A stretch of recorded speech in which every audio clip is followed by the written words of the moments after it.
artistic, girls are not a problem for you, everything is going on, the irrational exuberance. But what happens the next day?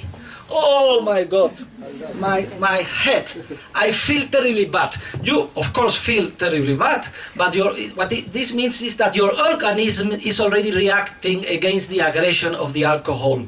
Well, it is a metaphor, but it's quite close to what is happening with the new money created out of thin air.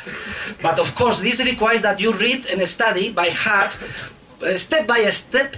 I explain in which way the real capital structure is distorted by the manipulated interest rates. And this is extremely important knowledge because you cannot learn it in any of the macroeconomic classes you are receiving. In fact, I could say that I didn't understand anything of economics till I studied that in depth. Von Baberg's Capital and Interest book. Capital theory is the key point to understand the whole thing. Why don't you give a brief summary of what I said in Polish? I think that everybody understands. Then. Okay. Next question, please. Please. According to your first proposal of curing the situation in economics,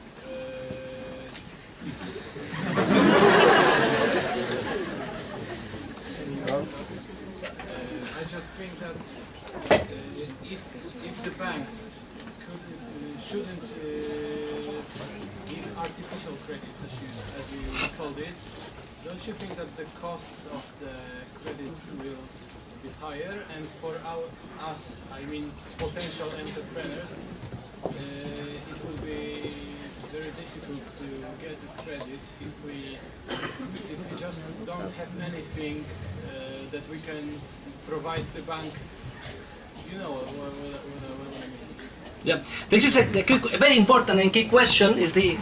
For instance, is what Joseph Alois Schumpeter, defender, said. No, cheap, abundant, even artificial credit is wonderful for creative entrepreneurs.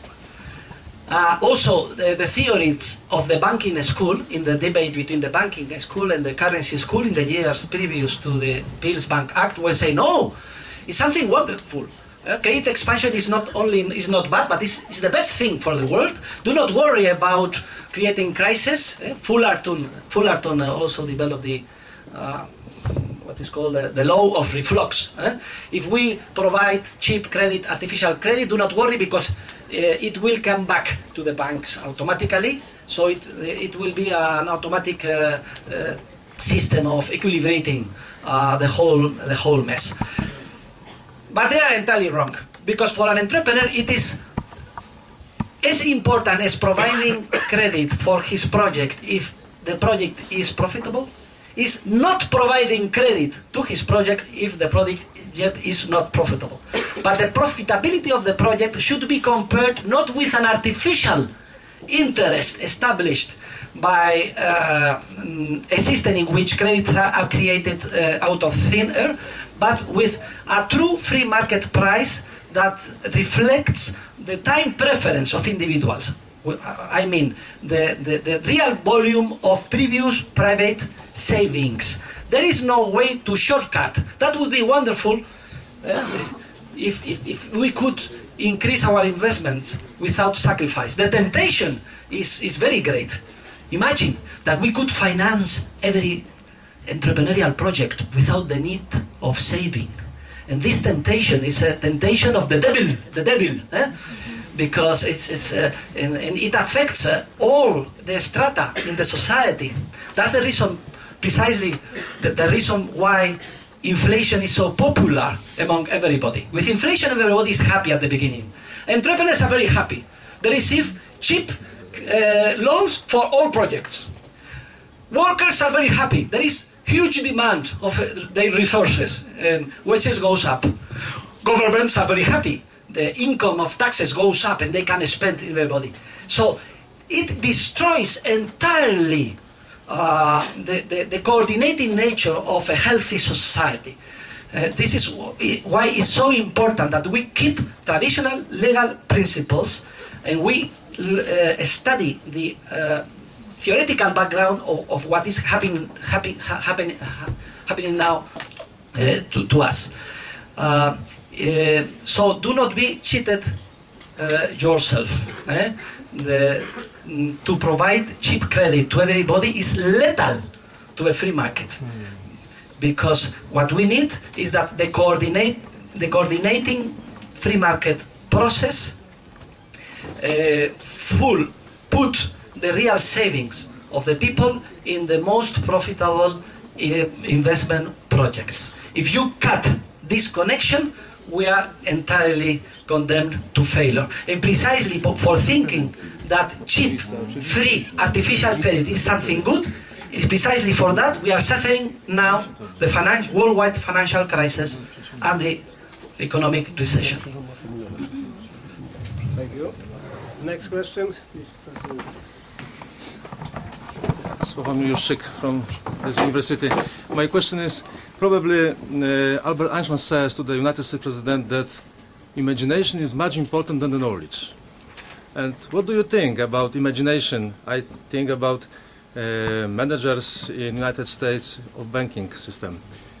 The imagination was too little or enough? What do you think?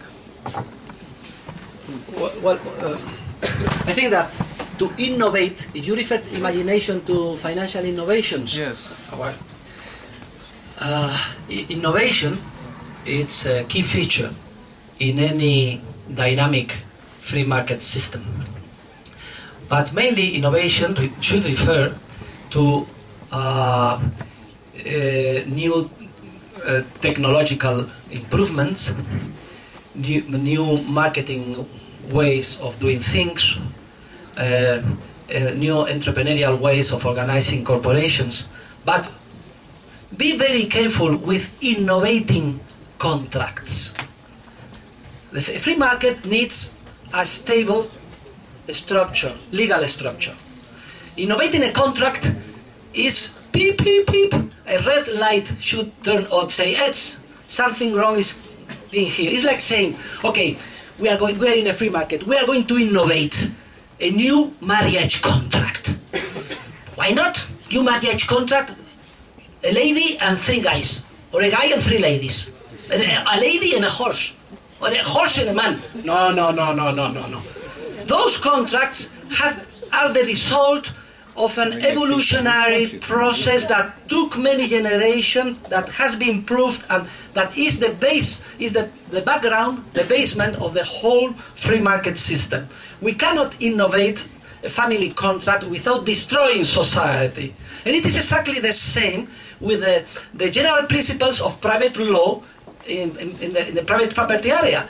And it is a general principle established since the Romans, and it is ontologically evident for every jurist and also an Austrian economist at least, that in a demand deposits and equivalent, when I refer to equivalent, is that there are a lot of imaginative innovations that what they try is to conceal a true demand deposit. For instance, a loan with a put, an option that you can ask in every moment at the nominal original value. This is a deposit, of course.